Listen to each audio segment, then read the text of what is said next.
warning. The following audio may contain coarse language and other materials that may not be suitable for younger audience. The opinions expressed in this audio are solely those of the speakers involved. These conversations may contain spoilers for current media such as games, comics, movies, television shows, and more. Chronic Geeks makes no claim to ownership of the various media discussed, simply the opinions expressed. Listener discretion is advised.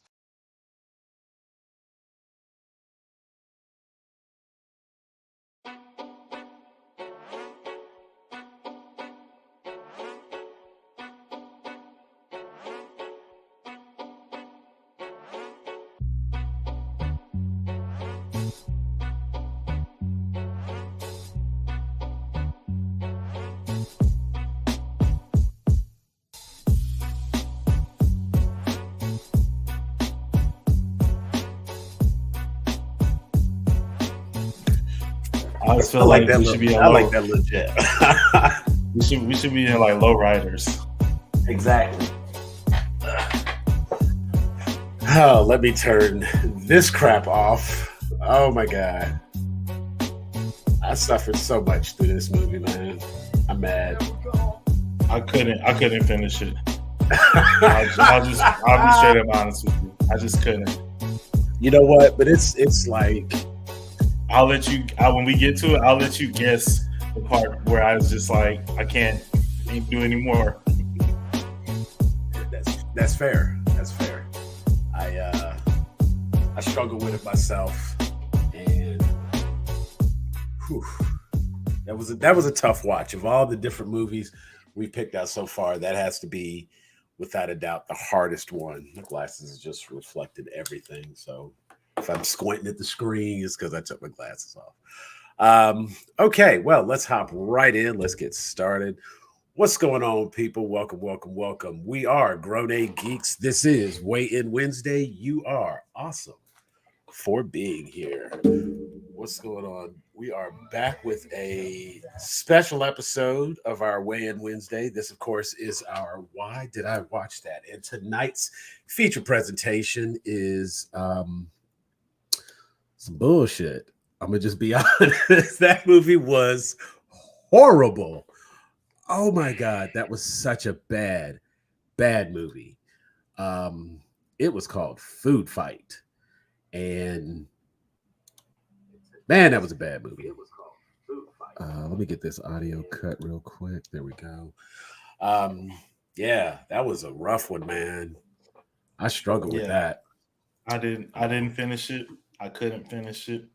I'll let you guess when I just had to dip. But yeah, it wasn't happening for me.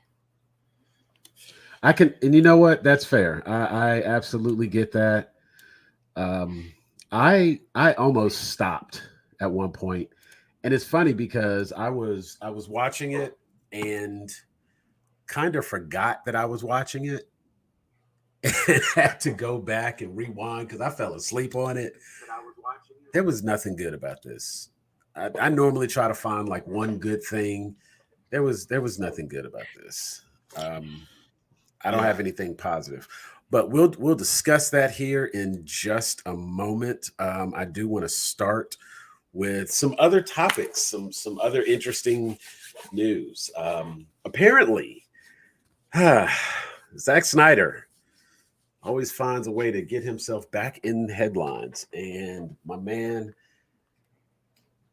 had a vision, had a plan, wanted to try to make some cohesion and try to make a more realistic explanation for the different things apparently that existed in the DCEU. His thought was to make the Greek gods Kryptonians. We see in Man of Steel that there's a crashed ship, and there's a conversation that happens with Zod at one point where he talks about how, scouter ships went out and this and that. And apparently the idea was that the crashed ship was going to be a Kryptonian that crash landed on Earth and as a result, spawned the Greek gods. So, everybody who would be on Mount Olympus would essentially be a descendant of a Kryptonian here on Earth. And we see what Superman's capabilities and powers are. I guess the lineage starts to branch off after a while. Everybody would have had to have been half Kryptonian to start, with the exception of, her. Or depending on how many people were on the ship and whatnot. I mean, we don't really know exactly how it was going to go down, but ultimately, Kryptonians were going to be the logical explanation for why Greek gods exist. So Zeus and Hera, Apollo, like all of those Greek gods and all mythology was going to be based on, it was going to be Kryptonians who were running around doing their thing. And obviously they were revered as gods. I see it on your face. So give me your thoughts. Tell me what you think about that. What is that? How does that make you feel? Looks like I'm gonna be honest with you. I don't have a problem with somebody coming up with that idea, right? Like if that happened in the comics as some sort of explanation for something, I wouldn't be up in arms about that in terms of like a storytelling device, right? But what I don't understand is like, why have you just not moved on, bruh? Like at this point, you're that ex that just keeps showing up, that keeps like you trying to make it right. You telling me all the stuff you was gonna do for me if we had stayed together. And it's just like, bruh, it was not working. Like what you did not work. People did not respond to it.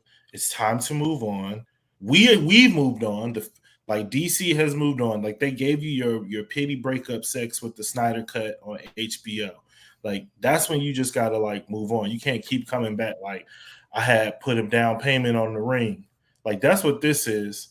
Like I had put a down payment on the ring, and I was getting ready to do something earth shattering for our lives. I had a big proposal set up. Yeah, and so I think in terms of storytelling, I think that he would have to really explain how this does not undermine the origins of like other characters like the Amazons.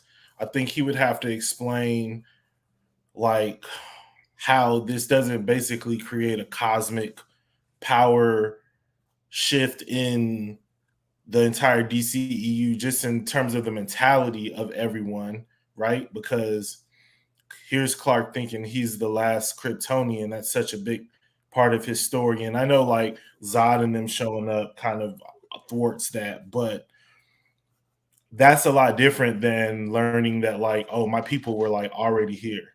It's like, so now we got Hotep Superman. Like, black people came to America long before, white people crossed the ocean and this and that. And it's like, yeah, that's true. And that's true.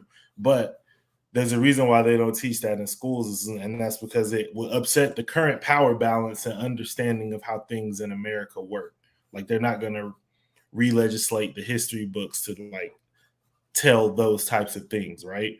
And so people and the reaction that people have to that happening in real life is the same thing that people have with IP getting changed, like in movies and stuff, and deviating from comics on such like astronomical level, right? Like you're talking about something that's going to reverberate throughout like the entire universe of DC, and it's like, do you think the foundation of your house, DC universe, is changing? Right. Like, do you think that the house of the DCEU was built on a strong enough foundation to survive something like that? And I feel like the answer is no. And it doesn't matter if that's what you wanted to do. Like you were very, very, very, very, very ambitious, but off track. You were off track, bruh. And honestly, revealing that kind of just highlights just how off track you were, in my opinion.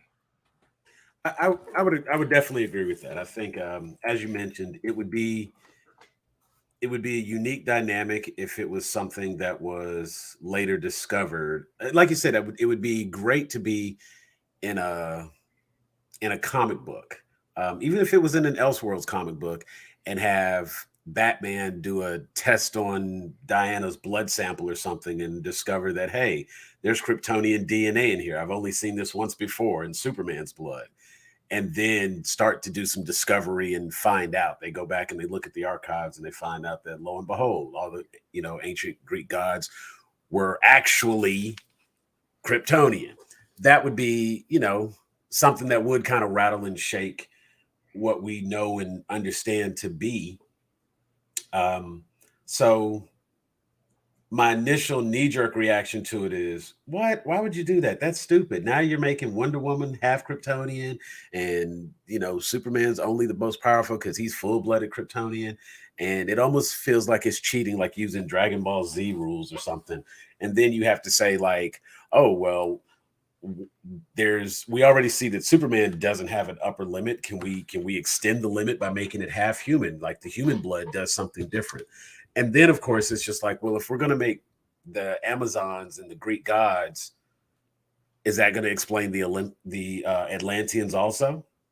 Like anybody who's not just a regular human, right? Anybody who's not a regular human is going to end up being an offshoot from a Kryptonian who landed here 5,000 years ago and just evolved over time.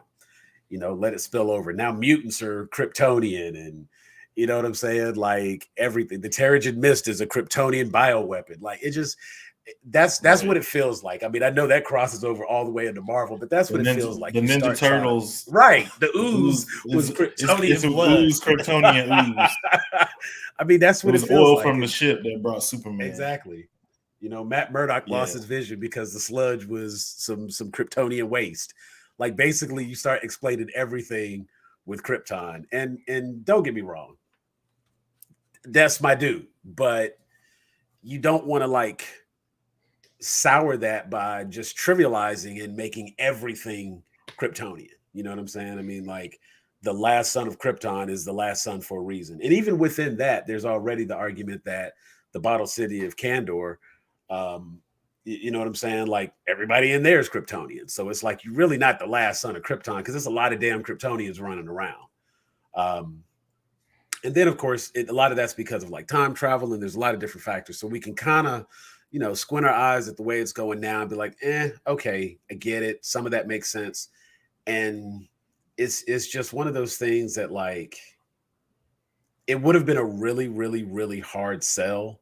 And I don't think it would have been acceptable in a handful of movies. And you take away from a character like Wonder Woman by now just making her Superman light and not letting her stand on her own and be who she is. I mean, you basically turned Themyscira into Superman's angels. Like instead of Charlie's angels, you know what I mean? Right. And then, then it's also just like, okay, yeah, it's such a great talking point, but somebody needed to come in and be like, nah, bro, don't do that. Don't do that. That's like the woman is walking out the door and you like, marry me. It's like, right. Like I can't even take that serious. And that's, she's like, that's I'm getting on a plane. I'm getting on a plane with Bryce tomorrow. And we're leaving and we're never coming back. And you talking about marry me. Are you listening? This is your problem now. Exactly. I was about to say, that's not even Dwayne Wade showing up at the wedding proposing. Because at least that was genuine. You know what I'm saying? This is just like, don't do anything else because I don't have anything if you're gone. And it's like, Army of the Dead didn't take off the way Zack Snyder wanted, so I guess that's why he's still clinging on to, But you know what? Army of the Dead, not a terrible movie, not a fantastic movie by any means, but it wasn't a terrible movie. I enjoyed it. It was, a good watch. And then following up with Army of Thieves, that was actually, I would even go as far as to say that was a good movie. That was because I think those characters were much more interesting. I got nothing against Batista, but still waiting on that thing for him, and that wasn't it. That thing is Guardians of the Galaxy. But see, he wants to be more than Drax. He's a better actor. That's what he keeps telling us. Okay. Keep on believing that. You gotta have self-belief. If don't nobody else believe it, he better believe it. He won't be able to convince anybody else if he doesn't believe it. Yeah. I will say there is since we are talking Marvel, I want to share something with you. This is pretty cool, and tell me if you recognize this. I am going to put something up on screen, and this is quite an interesting article. Oh, let me move the thing out the way so you can see it there. Where's that? Margot Robbie rumored to be offered MCU role. What role? Take a guess. Sue Storm? Sue Storm, Fantastic Four. Wait, who said she was going to be Sue Storm?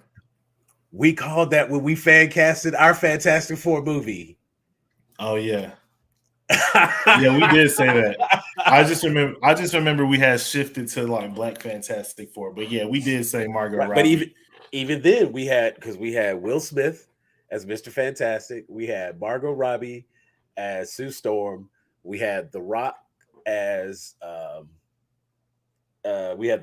and Kevin Hart, and then we had Idris Elba as Well, we had to recast Sue Storm though because we couldn't have Kevin Hart be Johnny Storm.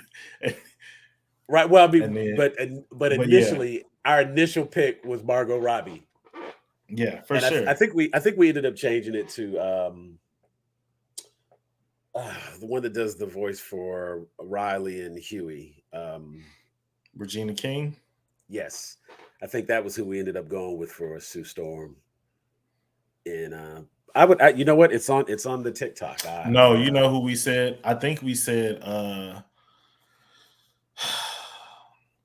she was in Scary Movie, the black girl from Scary Movie.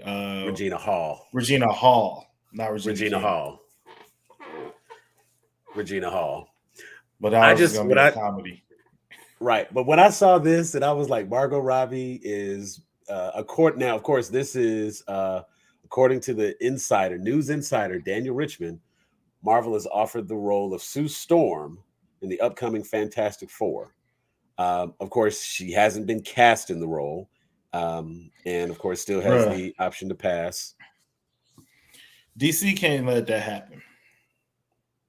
Or do you think that they're going away from her Harley Quinn completely? Because I feel like when we were talking about DC, I feel like she was one of the few characters that we were like, you definitely can like come over to the new universe setup, however that is. Like, I feel like they could even just make that whole Birds of Prey movie like an Elseworld tale or something else and just keep that going somehow. But there's no way like they can let Margot Robbie go be the first lady of Marvel, essentially.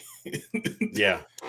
I mean, there's also a question whether or not Marvel is like really off track. As they get more into the, like, when we look at what they've done here in Phase 4, and not really the way there's a diversity issue that took place in Phase 4, and it seemed to ruffle a lot of feathers It ruffled a lot of feathers because, in all honesty, it wasn't bad. It wasn't bad content. It was actually really good content. And it did a good job, I think, with covering all the bases as far as like inclusion and such, but also it did a lot to advance the story and move us forward and get us away from Endgame. And that's done. That's over. And there's new stories to tell. There's something like, now that Thanos has been defeated, you can't keep relying on Thanos. You got to move forward. So they have to build up into something new. And it's that building phase, honestly, that a lot of times, nobody was able to see 25 movies ahead when we were watching Thor 2. You know what I'm saying? So it's like you have to go through that initial phase. And even in Phase 1, when you look at the first Captain America, the first Avenger, the first Iron Man movie, the first Thor movie, technically we have to include the Incredible Hulk.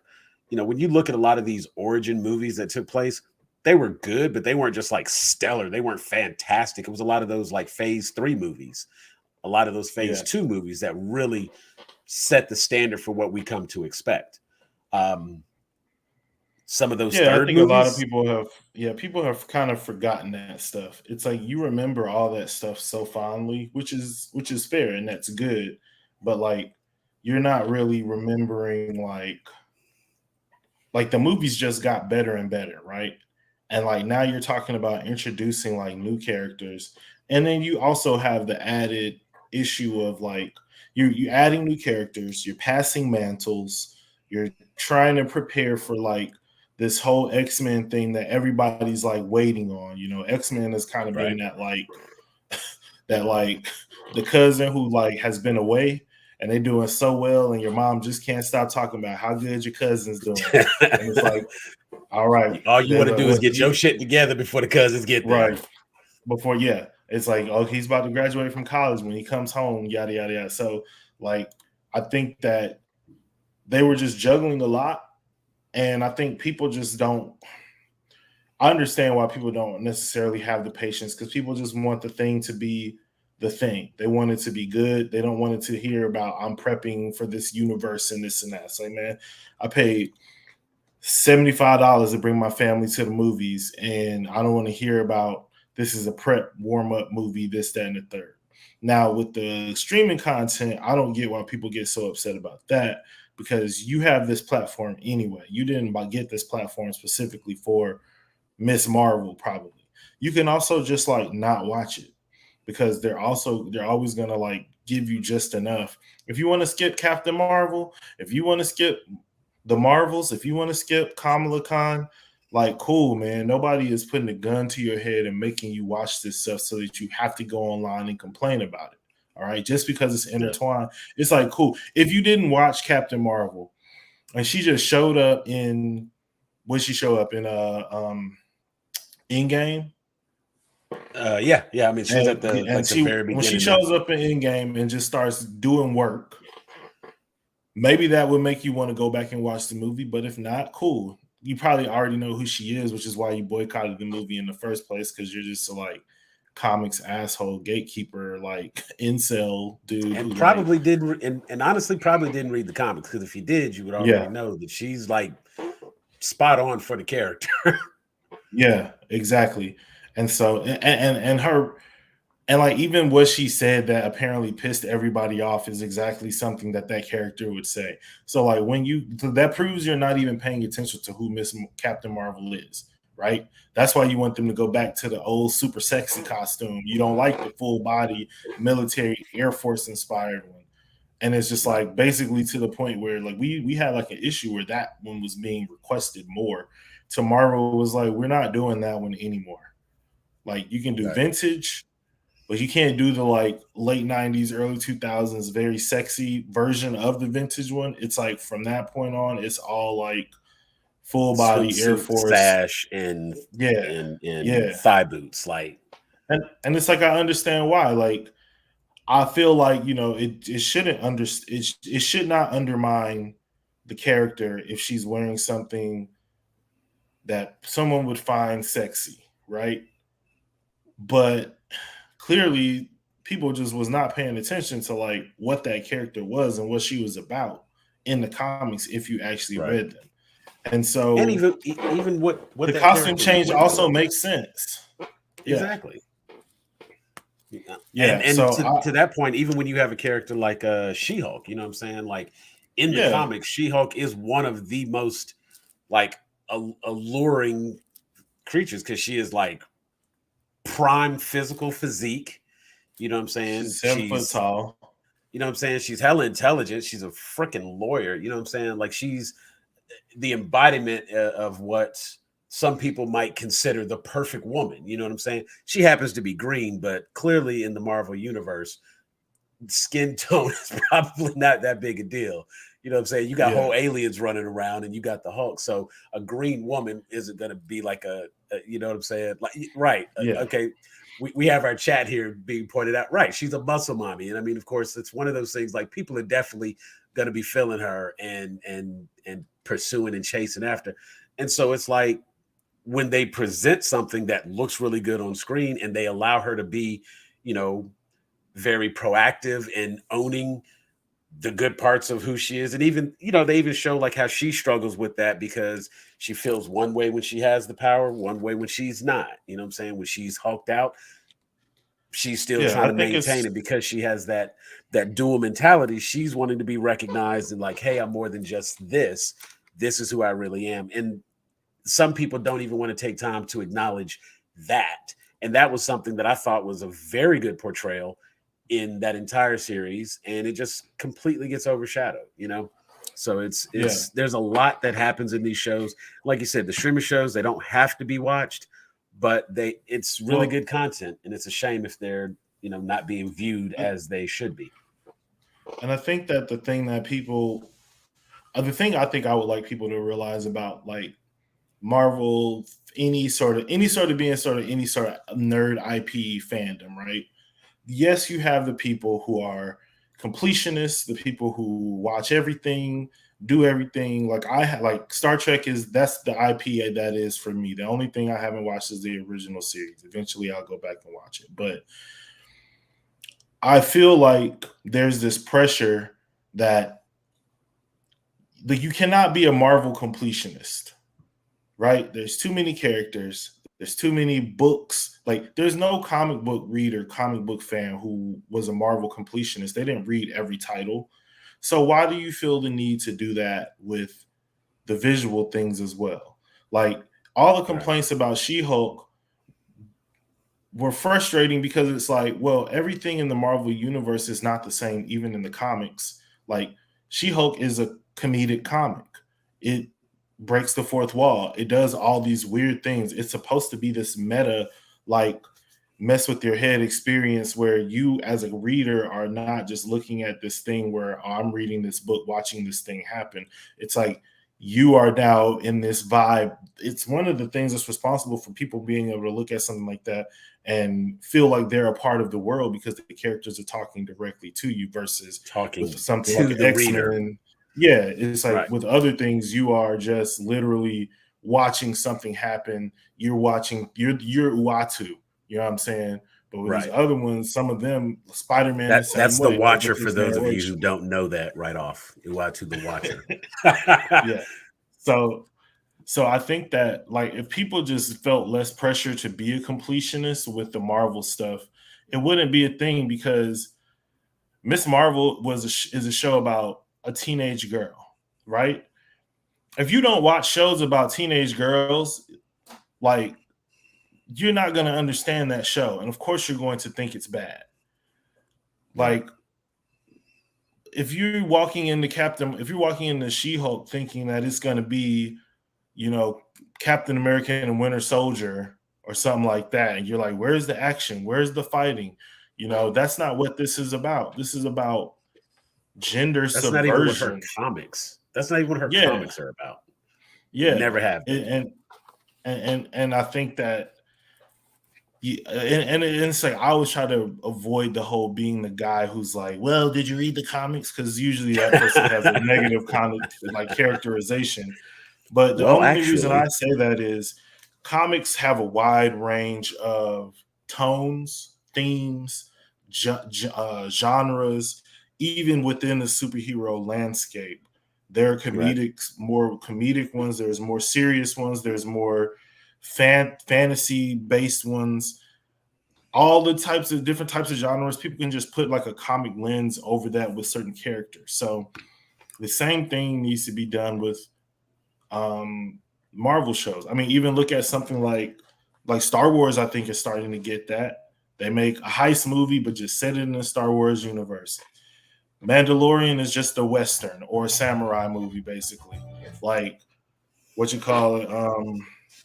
Andor, that's like spy movie, basically. You know what I mean? Right. I think that like understanding that really would help people just not, I don't know. Yeah, I just it frustrates me that people you just can't like it. You can't not like it. It's just like just don't like it and don't watch it and it's fine. It's not an attack on your fandom as like a man or a Marvel fan who's been here all this time and yeah, it's like they're still making plenty of white male superheroes for you to look up to. I promise you they're gonna be coming.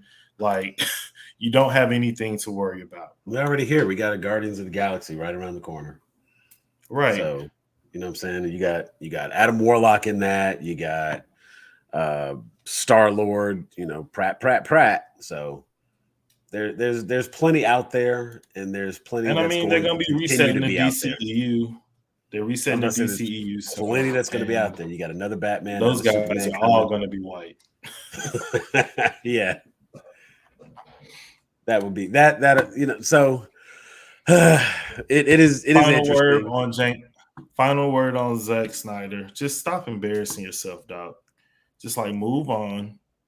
Just stop. At some point, just like don't. Like I'm being that homeboy. It's like, bro, stop going over there. Stop going over there. Like, don't. Just like let her know. Right. Do not buy that plane ticket to follow her. Like, once she gets on the plane, that's a wrap, brother. Like, James, she left. She's going to be with James Gunn right now. So what? Like let it go. That is hilarious. So I mean, I won't even defend him. I will say that I am certain at this point that it has to just be this Snyderverse fandom that every time they see Zach, somebody's running in like, well, so hey, if we could get the Snyderverse restored, and it's just like, just let it go. Like honestly, I would say I was satisfied when I got to see the Snyder cut because I could then see at least an idea of where he was going. Cool. Still no. Did. And that's two opinions. I can say I could see where he was going, and it does look like it was going much farther off the rails. And the more he talks, the worse it gets. Admittedly, it was like it could have been good, and we could have left it when it was still okay. But you kept on, and you kept on, and you kept on. And now it doesn't have the same allure because it's like every other day somebody's like, restore the Snyder. Like it's not happening, and let it go. So I'm with you. And I think even when the questions come up, he should just be like, I appreciate the support. Thank you to all the fans. I'm looking to let it forward. Right. Like let me move forward as a creative. Yeah. Like and he's doing himself, but they wouldn't let me be me over there. You know how it is. So I had to get up out of there. It's like, no, bro, you was fucking up.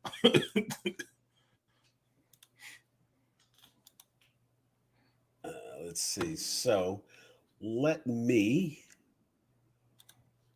got hey, we got some people. So we are ready to jump in here.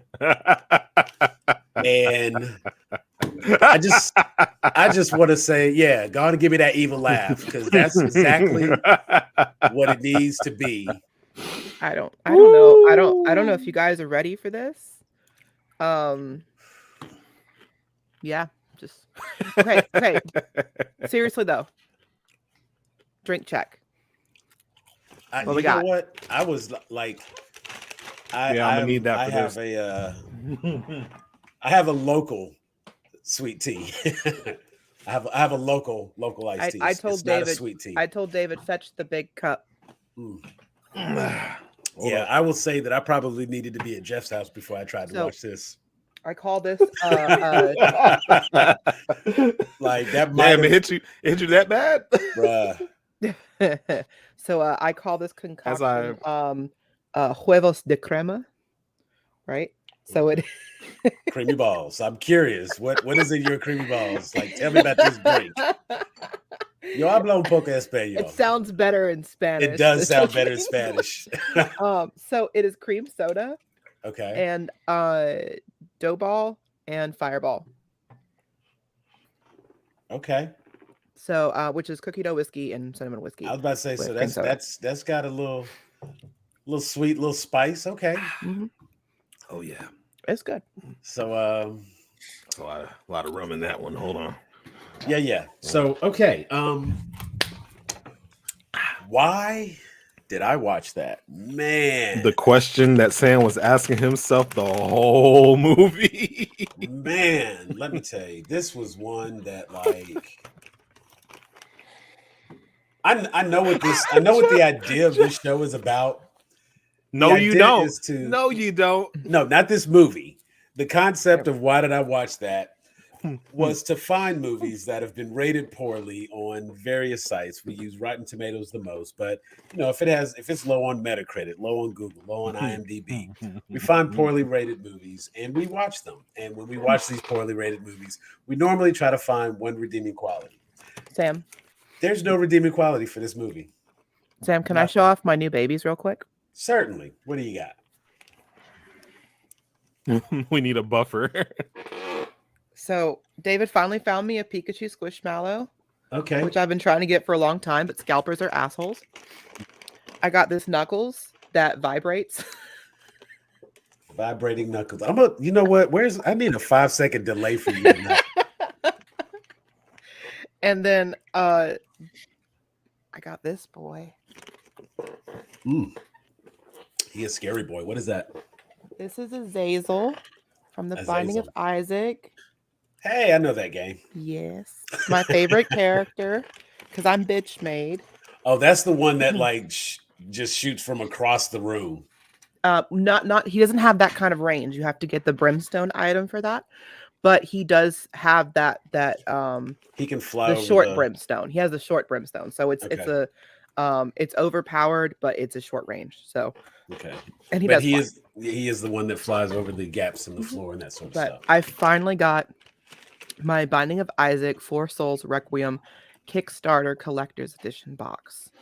And I also ordered him with it too. So it came with, I got a little minifigure. Oh, wow. Hold that up. Look at that. Ooh, And David's got the box. I was looking at it in the room. And I got, you get also like a little random pen. So I got Rainbow Baby. Okay. My little pen.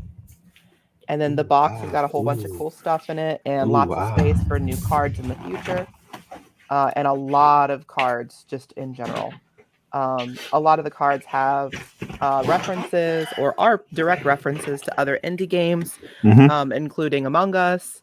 And David, you could probably name them easier than I could or faster than I could. Oh, yeah, no. Not to, including but not limited to Cave Story and Hollow Knight.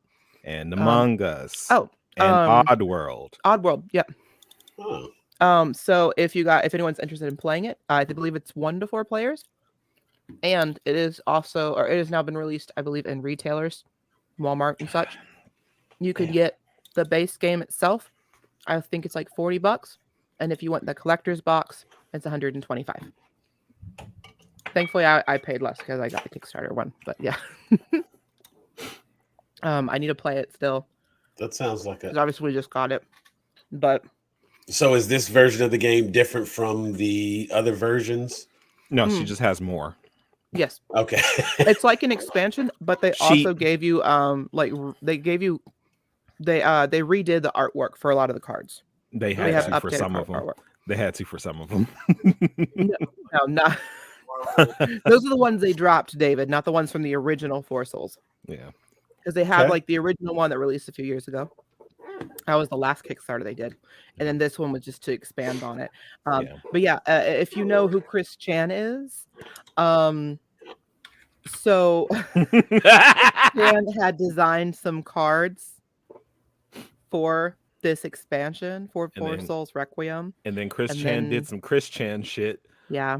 And so Edmund McMillan, the creator, was like, we're gonna take this stuff out for the sake of the VOD. We're not going to say what Chris Chan did, but if you know, you know. Google is free. But that being said, you might lose your soul. Yeah, we're good on that. You give up a piece of your soul when you learn what happened. If you don't know who Chris Chan is or what Chris Chan did, I envy you. I am completely jealous of you. Means you're clearly not a true Pokemon and Sonic the Hedgehog fan. You That's what you that live is. you live a purer life than I do. You have not been tainted by the internet. But anyway, hey, we watched the movie. We did watch a movie. I don't know. Is that I hesitate to call right? it It's a like, movie. is that a movie? So I watched somebody's fever dream. So did we ever talk about like the theatrical espionage deal? No. So there is a well, we've discussed it in the past. There's a backstory that I guess we should. There's lore. I suppose because this is technically David's pick, right? No, this was absolutely yours. This is your pick. Because I thought we were back on David. No, my pick was Birdemic. No, I know, but then I had the Titanic, and then we had David was others. suspended. David was suspended after his Birdemic pick. But now I'm not officially, allowed to pick more. I was about to say, Linda's just. I promise you, she's suspended. She'd have hit me twice with Titanic and one. Okay. I was told I wasn't allowed to pick anymore. movies for like 2 more movies. Well, if that's the case, then I will take over and I will explain the backstory then. Yeah. Yes. So there is something behind this story, and that is perhaps the only saving grace to any of it. But we have not even said the name of the fucking movie yet. Can you do me a favor before we even announce it? Can you just pull up the poster, the theatrical poster, or the DVD cover, whatever it is? Oh, please. The post, yeah. Please. Y'all enjoy this. Y'all enjoy this shit. But do you want the original or the just the one on the wiki? This is great. The one that doesn't feature the main characters in the front, but they're in the background. No, okay. That's the one I got. There's oh my god. This movie confuses the fuck out of me. Because like just looking at like the cast list, this movie should not have gone wrong. No, it really shouldn't. So, Food Fight is the name of the game. Okay, guys? Food Fight. Came out in 2012, right? But you notice something a little strange, right? It's starring Charlie Sheen, Eva Longoria, Hilary Duff. Those people weren't. Those people, or just of what's on the main main poster here. So Charlie Sheen is probably Charlie the Tuna, right? That makes sense. Well, it also stars Wayne Brady, and Christopher Lloyd, as well as others. Now, think about this though. What do all those people kind of have in common? They were relevant in the late 90s and early 2000s. So what the hell are they all doing together in a movie that came out in the 2010s? So tax evasion. I will answer that question. So the movie had raised like tens of millions of dollars in funding. However, they had a very troubled and a very much delayed production. How delayed, you might ask? It was supposed to come out Christmas of 2003. It came out June of 2012. It was supposed to come out in Christmas of 2003. And it didn't come out until 2012. And on top of it, it was supposed to be a big theatrical release, right? Because of all these names you had, right? Instead, it had a very low-key release, being direct to video pretty much everywhere. It is frequently discussed as one of the worst films of all time. So you're welcome, Sam.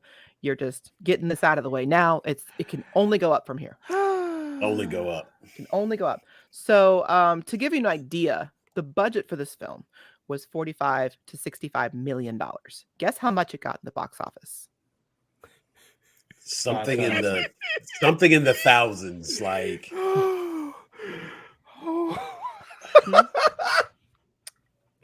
Did they probably owe money to the studios?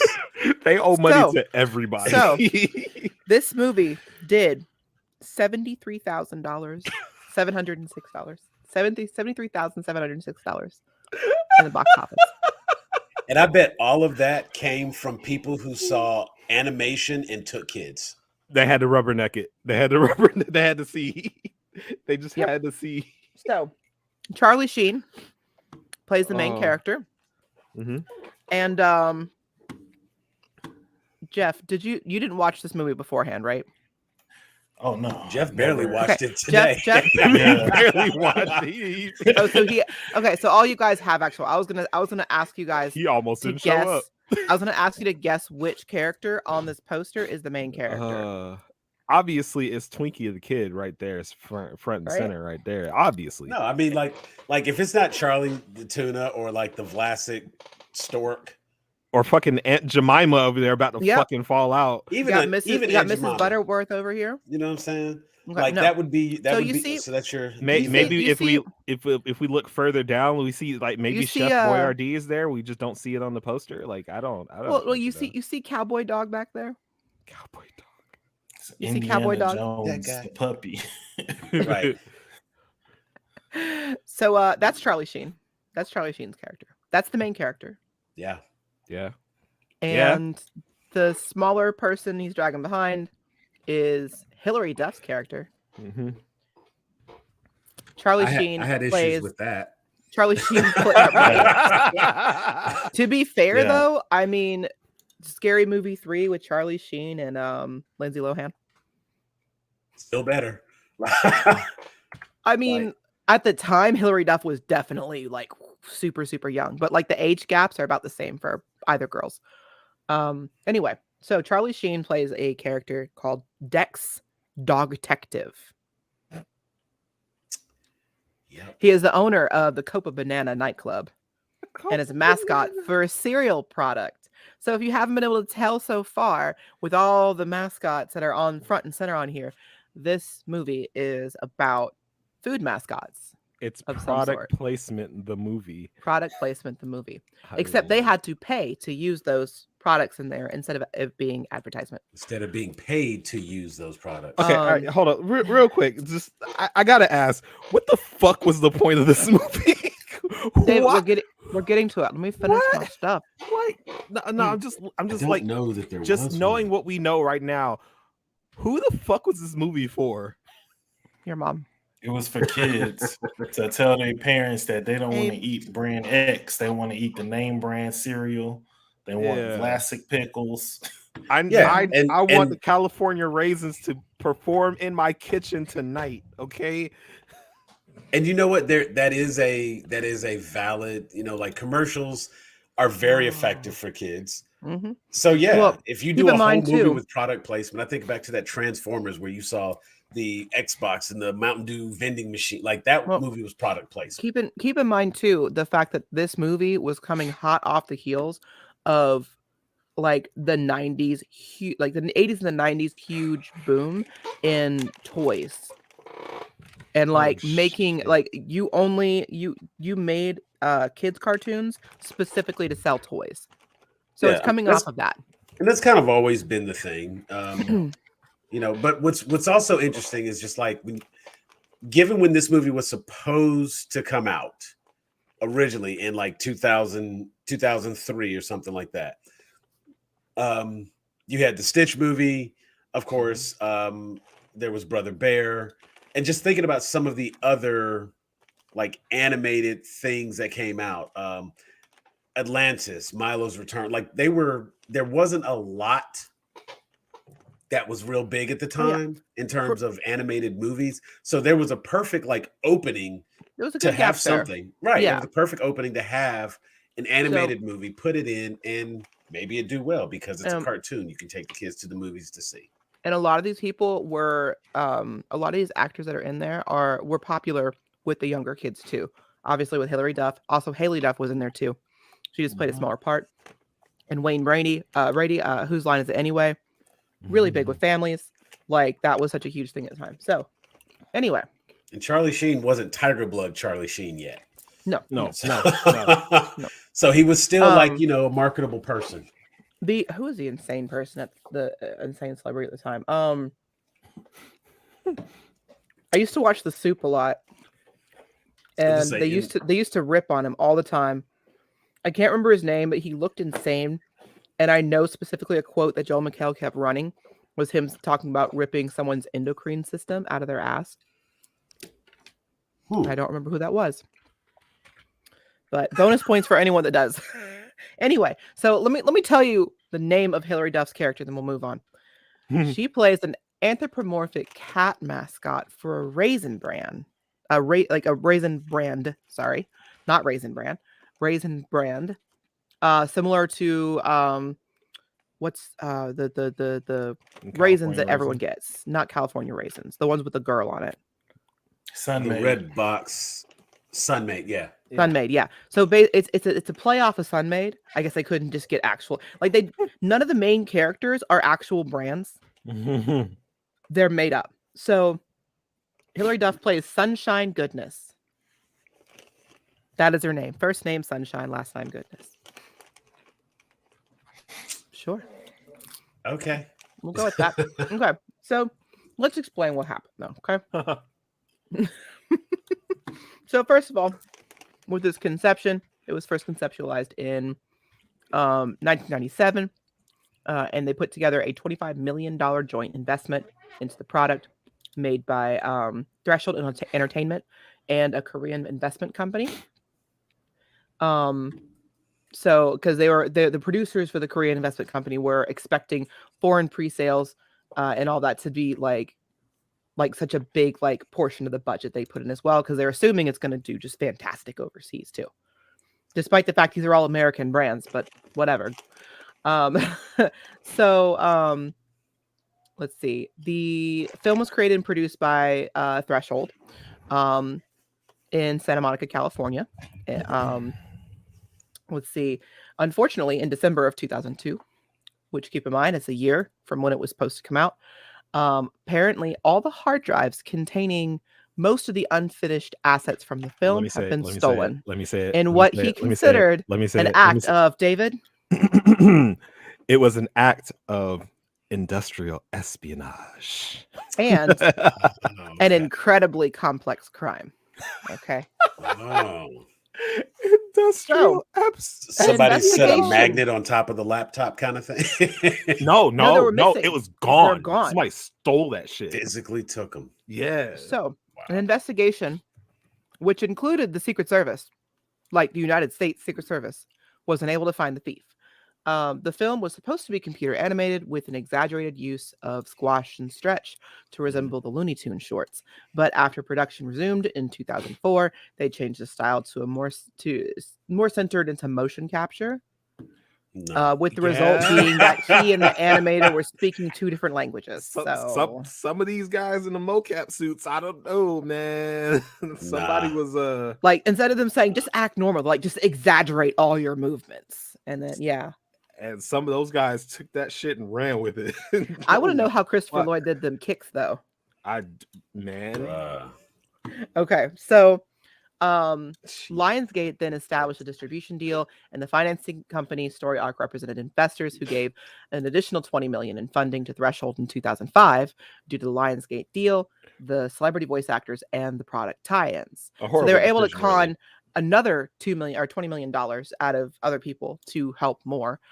Release date in 2005 was later announced but missed. Another distribution deal was struck in 2007, but again, nothing came of it. Lionsgate had a negative reaction to the delays. The investors had grown impatient due to the film production company defaulting on its secured promissory note, and the release dates were not met. So finally, in 2011, nothing yet. The film was auctioned off for only $2.5 million. So, Story Arc investors had ultimately invoked a clause in their contract that allowed the Fireman's Fund Insurance Company, which had insured FOODFIGHT, to complete and release the film as inexpensively and as quickly as possible. We ain't never getting out the hood. One of the animators stated that the film was already ruined. They were just trying to salvage what they could. So the insurance company... I will agree. Yes, the movie was already ruined. I will absolutely agree with that, because no amount of mocap or other crap would have. Go ahead. So the insurance company received the copyright to the film in 2012 and began releasing it and its associated merchandise. There was merch, Sam. There was merch for this. But I mean, you know what? I would be okay with having like my Charlie the Tuna little action. Oh wait, because I'm gonna end up with a Dexter Dogtective, and a Sunshine Cat Girl. So apparently there was also so Associated Food Fight merchandise was produced and sold in stores and online, with at least some being released several years prior to the film, including a plush and a deluxe sound storybook. So they released it years beforehand, assuming it was going to come out earlier. It didn't. There was also a Food Fight video game planned for the GameCube, PS2, and Game Boy Advance. It was shown off at E3 2006, but was canceled. What? No. There's not even a... How? You know what? Oh my God, it's on YouTube. It's gonna be like a Bionic Commando style game with the grappling hook, with the grappling hook and the price gun. That's my God. The price gun grappling hook attachment. Yeah. Continue on. I will find the Food Fight video game. Jesus Christ. So, anyway, that's the, you know. That is the thing. Let me check. Hold on. Food Fight Rotten Tomatoes. Let's see. Food Fight only has 3 reviews from critics, so it has no score on the tomato meter. Damn. And has a 10% on the audience score. Damn. Yeah. That 10% is kind of generous. And it suggests I might also like Thomas and the Magic Railroad, Me and the Kid, Jet Jackson the movie, and Scooby-Doo the Mystery Begins. All of those are better picks. Okay, to be fair, Jet Jackson the movie was actually kind of fire. Like that's So there are some if you want just real quick, a couple of quotes from some reviewers. Kate Ballantyne of the Hollywood News called it by far the crappiest piece of crap I've ever had the misfortune to watch. Damn.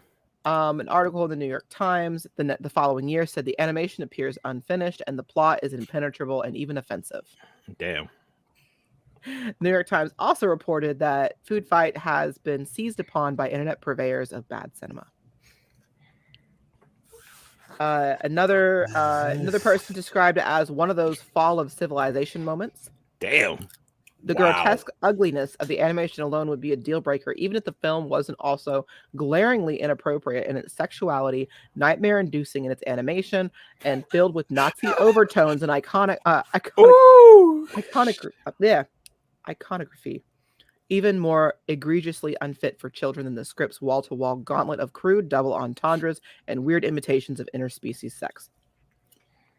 Yeah, that's yep. And even that to me is still like that is just really, really, really well worded. But so the guy came back and the guy revisited the movie, this review, in 2019, stating that it was the kind of bad movie I live for. This is the kind of movie so unbelievably, surreally, and I can't speak today, exquisitely terrible that you want to share it with the rest of the world. I was put on earth to suffer through abominations like food fights that society as a whole might benefit from my Christ-like sacrifice. I was just reading one of the reviews. It's a 5-star review. It says, I love how you love my raisins, big guy. Cat thing. Cat thing. I have the entire movie summed up in one scene. I've got it queued up, so whatever. Okay. So whenever you guys would like to carry on, I am finished. Oh God. With the introduction. A masterpiece this movie was. So let's just jump right in here with this. Let's do it. But we all love Wayne Brady, right?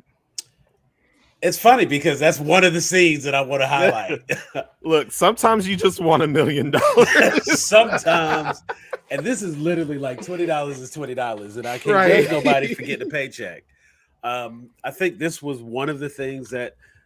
Okay, so there's just so much. That's right when Wayne Brady was trying to like branch out more from Whose Line Is It Anyway? Right, and so you got to take the roles that are given. And in fairness, this is this is voice acting. So if David Pizza, if you're thinking that like, oh hey, making me do shit, I'm gonna be in this movie, but I'm only gonna be hungry. doing voice acting, so it'll be okay. If the animation is like any other movie that came out that's animated, it should be like decent. I mean, because the problem is this is after Toy Story. Right. Mhm. I want to say it's after Toy Story 2.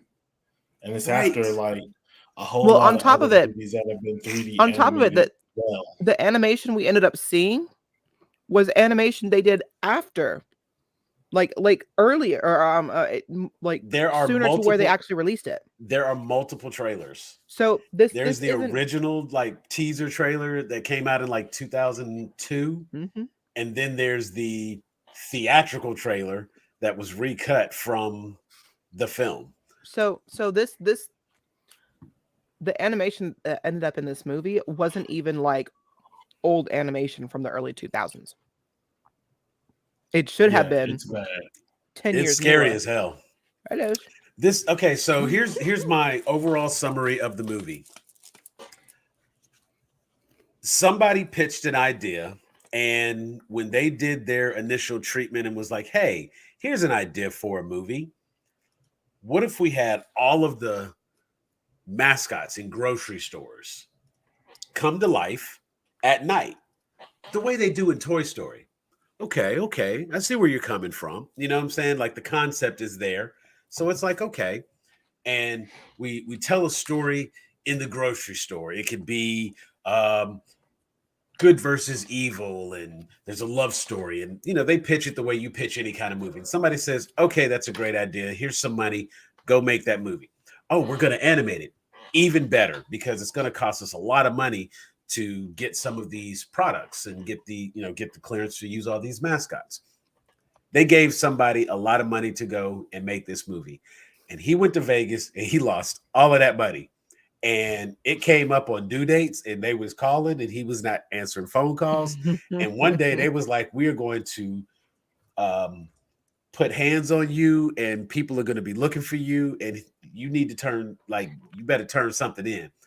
And my man was like finishing a science project on the bus on the way to school, gluing stuff to the cardboard on the bus. He claimed his dog ate his homework, which bought him more time by saying corporate espionage. But even then, when he got to do the retest, he fell asleep on the retest and showed up late to that class. Here is the highlight of this movie. And Jeff, I'm thinking, you said, guess where you cut out. I'm going to tell you, I bet it's this scene right here. I got it on in the background too. And this... But just let me know. And I kind of want to wait. I know David's out. I want David to come back. I'm here. Okay, David. He's making pizza. I am guessing that this is the scene that Jeff initially cut the movie off on.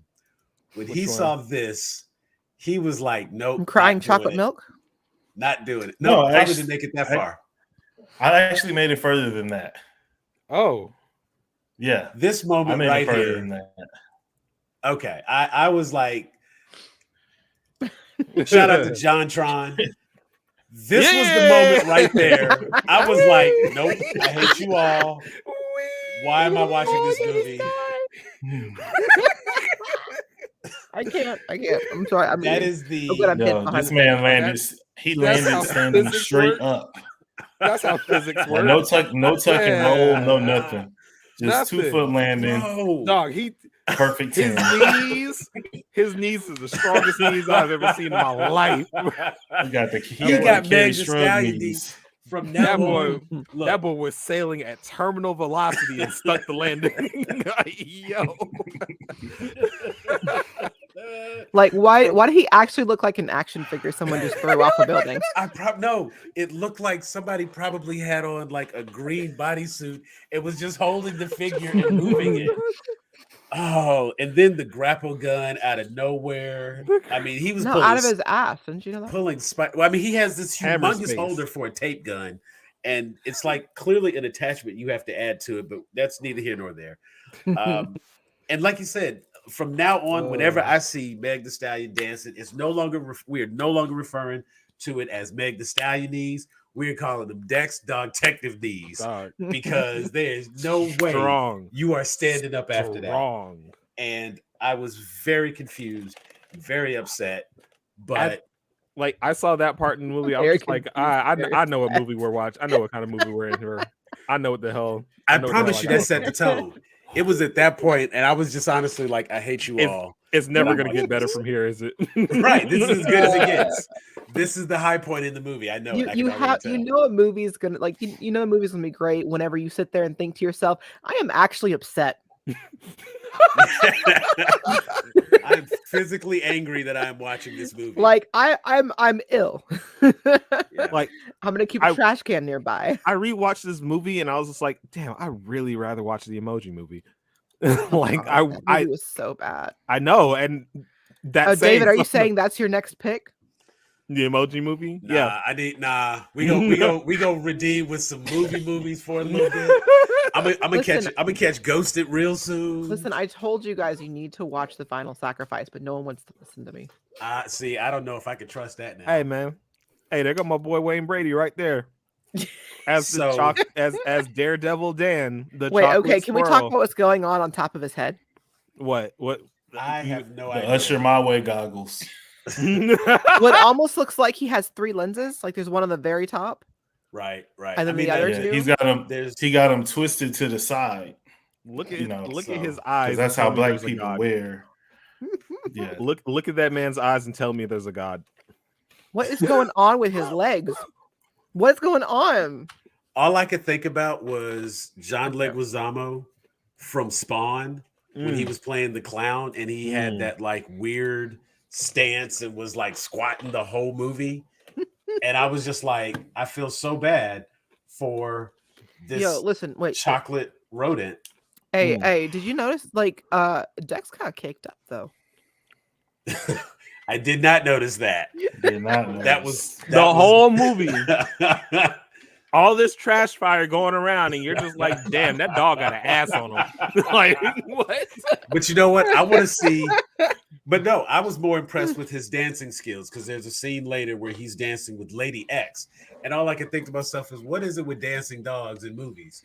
I think Linda has a thing for dancing dogs in movies. It has to be like, oh shit, that's actually 2 in a row. That's 2, like, so clearly if it's an animated dog, there has to be dancing. That's the rule now. I really like dogs. That's the rule now. Oh, speaking of dogs, can I just take a moment for everyone just to say thoughts and prayers for Handsome Jack, the Chihuahua, my Chihuahua, not actually Handsome. What the fuck is going on here? Chocolate tears. Chocolate tears. So because we were talking about dogs, so Handsome Jack is on crate rest for the next like week and a half still. He has an issue in his spine. It's not like full on IBDD.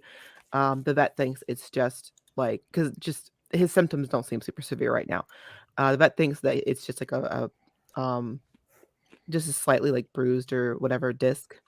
So he just needs a little bit of crate rest and then he'll be okay. But he is stuck in his crate, actually by David. I actually have 2 crates set up. I just move him from crate to crate, depending on if I'm in my bedroom or at my computer desk, because I don't go anywhere else in the house. And yeah, he just sits in his little crate and he looks sad. And it makes me very, David, I needed to feed him. I'm a horrible owner. Oh my God. I need to feed the dog. Yeah, that would be. You feed him after this. Okay, yeah, it'll be fine. It'll be fine. Want to feed the dogs. So it makes me sad because his medicine's really starting to kick in. So he's starting to like really want to get up and be antsy, and we keep having to like, no, Jack, sit down, don't do that. And I feel bad. Well, fingers crossed Jack makes a full recovery. He's Handsome Jack's been hanging out for a good little bit, so he will do all right and get to. Then he can be a dancing dog again. Right, because that's clearly a thing here. That is the theme, dancing dogs. But also, looking at this dog here. I got confirmation. Also, Jack has gained 2 pounds since we got him. So he is no longer a 5-pound dog. He's a 7-pound dog. 7-pound dog. Mm-hmm. Check that out. So we're looking at this cake dog that you just talked about, and this was one of the things that kind of, I don't know. I was slightly bothered by this, and I just want to point this out again. So yeah, look at that. What is going on here? Hold on. There's a lot going on here. What the fuck is Dan looking at? What the fuck he looking at? I mean, he looking a little too hard for that to be his best friend girl. I'm just saying. We're using girl very, very, Mhm. very generously. Yeah, whatever's happening here is I'm happening. happy for you, That, dog. that is nightmare creature. So we call her pussy then, right? No, that is a nightmare creature. I mean, That is okay, that is but true nightmare. Explain to me why Dan looks high the entire film. because he a pilot. Tell me why there's no No. soul behind those eyes. Like it's Wow. crazy. But right here, like just all of the animation in this movie was like nightmare fuel. None of this was like, and it really bothered me because when I first tried to sit down and watch this, I literally fell asleep and I woke up because it was playing in the background. That's how bad this was. I just could overhear parts of it. And this was clearly like just straight voiceover work. But it really bothered me that this character's voice had the young, lively Hilary Duff. Is her left hand on backwards now? I don't know. Probably. Let's see. Left hand. No, it's just a bad pause, I guess. It was all bad. So it could have been like that. Who There's knows? nothing great. Right. See, no, it's right. But like how she randomly Look at goes this. to Oh, this. I hate this. I hate this so Woo, much. over his I head. hate this Yes. so much. Why is Beautiful. that melon Beautiful. on the top layer of the fucking after Adobe Premiere at all Because times? Why? It is Oh my just like- god. her voice, Hilary Duff did the voice for this character, and she had like the really young Hilary Duff sounding voice with a much older sounding Charlie Sheen. And it translated over in the conversations between them. And I'm watching an animated dog talk to an animated cat about how he wants to marry her. And I was just like, I feel itchy watching this. I did not like that. And then you think a little bit harder, and you have a line where Hilary Duff says in all seriousness to Charlie Sheen, "I love that you love my raisins, big guy." And I vomit. I vomit every time. I hate it. I hate it here. I want to go Profusely. Jeff looking like he wants to die. Because he's watching it right now. So yeah. Yeah, it's in the background. It's on like the Nazi part. Oh, right. Full on. Like marching down. Oh, not it's Star Wars. It's fine. No, there you go. And it's the Empire, you know. But Yeah, this was what- I mean, I feel like this one of those movies where it's like on paper, it was a good idea, but once they figured out how much money they had to pay to all those companies to license their characters, and then even just like the litigiousness of like dealing with like all these different companies IP trying to put it in the movie, like, you know, people was like, well, our character is not going to be the bad guy, he's not going to lose, nothing bad's going to happen to them. Well, I then think that's why they just get made all relegated to those background characters. Yeah, I think that's one of the reasons why none of the main characters, good or bad, are actual like real brands, because they didn't want to favor or disfavor one or the other. For sure. The companies definitely were like, if you want to use, like, if you want the M&Ms in this movie, they need to be heroes or some shit. And everybody's like, fuck that. Like, I will give the studio this. They made damn sure that movie got released somehow, some way. That shit had to get out of the fucking house. It had to. Again, I assure you, it's one of those things where, you know, somebody's going to be sleeping with the fishes if this doesn't get released. So I don't care what you turn out, something get put out. They didn't even break even. I know somebody was fearing for their life. They didn't even break even at all. Nowhere close. At 73,000 box office, they owe people. Okay, nowhere close to the low end of the budget. Not even close. Somebody was hanging up over a porch somewhere, bro. Somebody was hanging out. Somebody got the Suge Knight treatment. Very much so. I want to go to another moment. Because, and I completely forgot that, like, my dumb ass paid to watch this. So why? Because when I searched for it, I could Mhm. not find it, and then I saw it was like, oh, okay, it's only like $2.99 on YouTube. Click, click, click. I appreciate you spending cash money dollars for this conversation right now. So what is it? So now it's 73,003. They made something on the back end finally. Oh wait, somebody's asking. Charlie Sheen gonna get a check for $0.50. Clearly, he's. I mean, like something's happening. Winning. He's winning. Right. I mean, it's that tiger blood, baby. Gotta be. But yeah, like so. Because I've actually like purchased this, I have it up on my YouTube. I thank John Tron. Appreciate he had some clips, some really good clips that I was able to use. But you know what? Thank John Tron for letting David and I know about it, so I could suggest it for today. Okay, well then John Tron can watch this movie. Then that changes my entire feelings about John Tron. Then so wait a minute. The stream ain't working on Facebook. Oh, that would explain the lack of folks. Actually, you know what? It's probably, let's see. I think I have it shared, but we'll get that figured out. If nothing else, it'll be available on YouTube. Thank you for joining us on Twitch.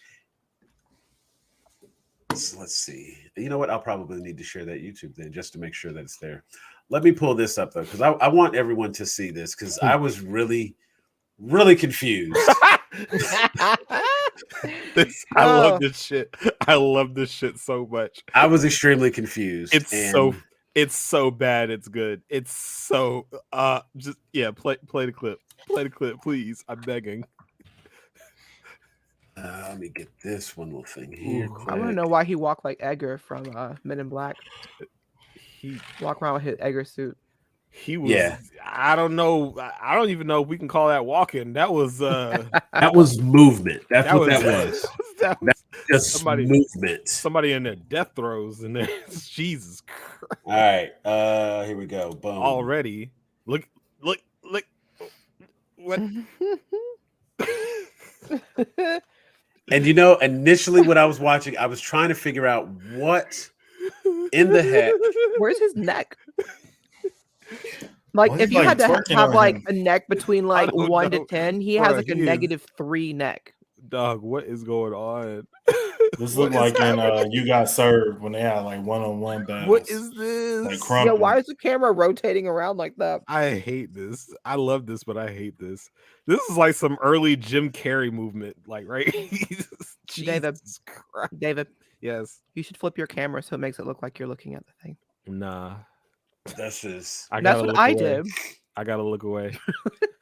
Oh my! Look, you gotta look towards your problems. Face them, David. Face your problems. If I mean, everything about this person is just, and it's like just the love and care he takes into. But look at that. What do we got in the background? That's clearly Wonder Bread, and we got Twinkies. That's some capture that it didn't go in and fix where the rig breaks. Oh, that rig was broken from the beginning, baby. That thing was gone. Fam, I'm not buying no food from nobody who look like that. Nobody. And again, I didn't really even understand what this world was about. You know what I'm saying? Like the whole, like the world comes alive at night and stuff. This made no sense. You know what? You can thank this movie for why we had Sausage Party. Sausage Party was Oscar worthy in comparison. I mean, they forgot to sculpt the neck for that guy. They forgot to do a lot of things for that guy. He was. Let me see. David, how much longer on the pizza?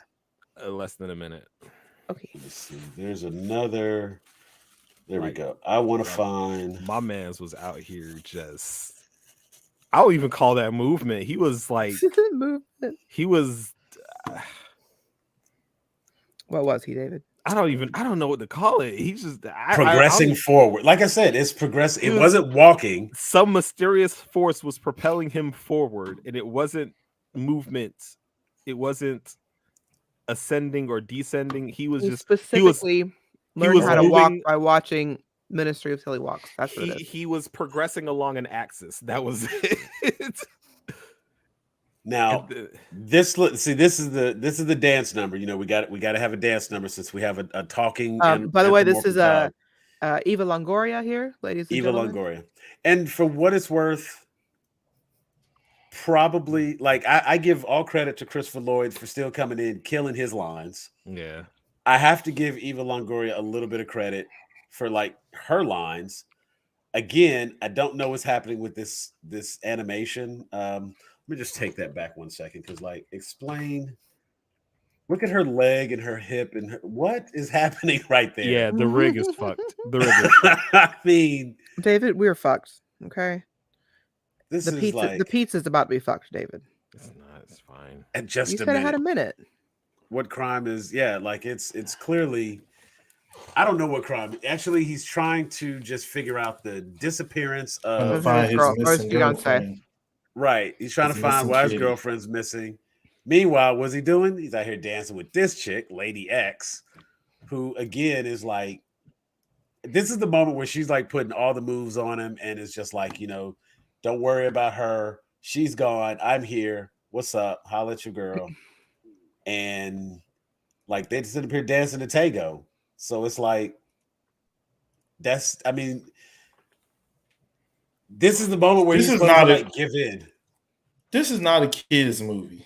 At all. At all. And even Like the the first conversation. time when she was in the office, when she like turned around and she just put her leg on his shoulder, like the first time they danced, like you just Right. met this dog, first of all. Second of all, he's clearly going through stuff. And then it's just like the worst part was like there's all these like the animation is No, when so she, bad, but in such poor taste that there's like all these like upskirt shots. Not that there's like anything there, but like the people who were animating the movie didn't have the decency to just be like, oh yeah, we Change should this maybe angle. change these character designs or this angle. Because like when he And you- picks her up in the beginning to take her to like dinner, that's like Yeah. one that it's just like this is weird. Like right around here. I mean, I honestly that was why I didn't want to expressly go, but yes, that was one of the things that also made that really weird because he's spinning her around, and I'm like, why do we keep seeing up this skirt? Why do we keep seeing up this skirt? I want to say there was shorts or something. There was a problem. Everything is wrong with this, and it was not okay. There is, as we get into now, there was one character here. This character, voiced by Larry Miller. it's like a Liberace bat. Yes, he's funny as hell. This whole sequence right here, because he's like, a chocolate bat or something. And of course, that character is chocolate. So he's only concerned with getting to that chocolate. And it's just like, do you work out? I use the Thigh Master. And it's like Larry Miller's voice is perfect for this character. You know what? This could be my like saving grace. The only part of the movie I wasn't just like hating myself. Ratchet and Clank really let himself go. Yeah. Yeah, that's kind of how it felt.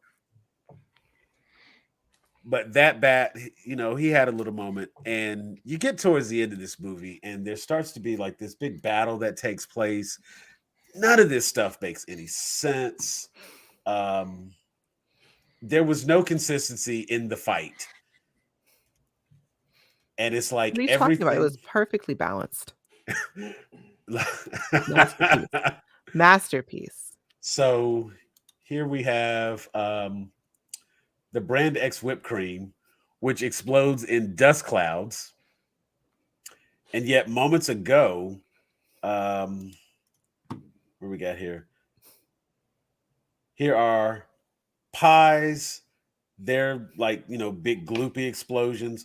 I really could not understand why there was like fire explosions under like peas, And it was just one of those. I promise you, I caught that too. I was like, why does she have the perfect, like, everybody else just has like an X symbol somewhere. She has the official X-Men logo on her costume. Yeah, she like Psylocke bootleg sister. Right. You know what I'm saying? And it's just like, these people, where the hell are they coming from? Like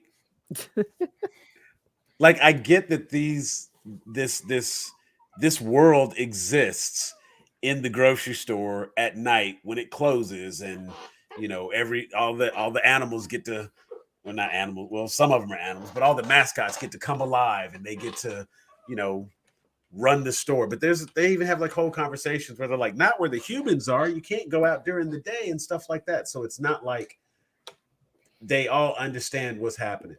And the copy paste action that takes place for this is like all cardboard cutout.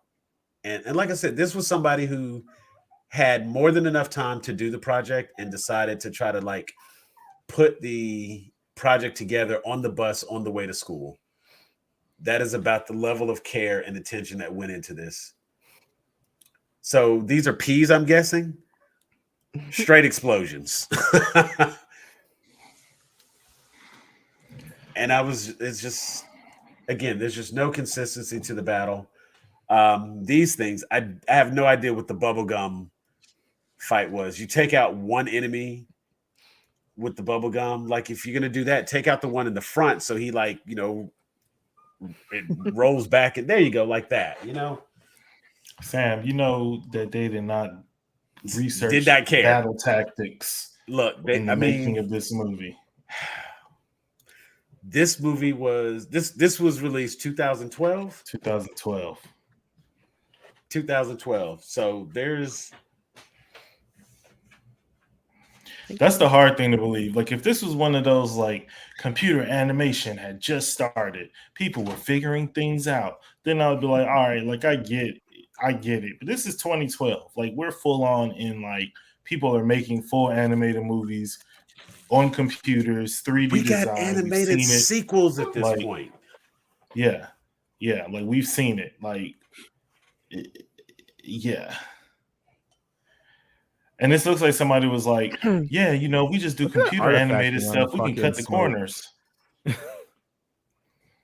Yeah, this is. I could count the pixels on that smoke. Holy shit. Okay. That help me out, because maybe I did not know what the hell. He's a weasel. That's a weasel. That's a poop rat. That's a poop rat. Okay, so I was thinking to myself the whole movie, like, why is he shiny like that? Why is he glistening like that? I ain't like that. I ain't like that he was shiny and glistening. I get that it's a weasel, but it bothered me. And at no point did they really clarify. He's like, oh, I'm chocolate, or because at least everybody can't be chocolate. I mean, if Danger Dan had, like, he explained he was chocolate, so when he was crying and the little chocolate milk tears was coming out, cool. They came back around with the chocolate vampire guy, and he was like, "Oh, you're chocolate. What are you, milk chocolate? That smell." Larry Miller was perfect. That was actually kind of funny. Touch. What the hell was happening with this weasel thing here? I was really confused, and nothing that they showed helped. Why is his bottom half a fucking turkey? Bruh, nothing is right about that. What is this? And let me tell you something. That moose, you might as well have, like, they tried to get the most stereotypical Italian sounding person for this, because that is cliche.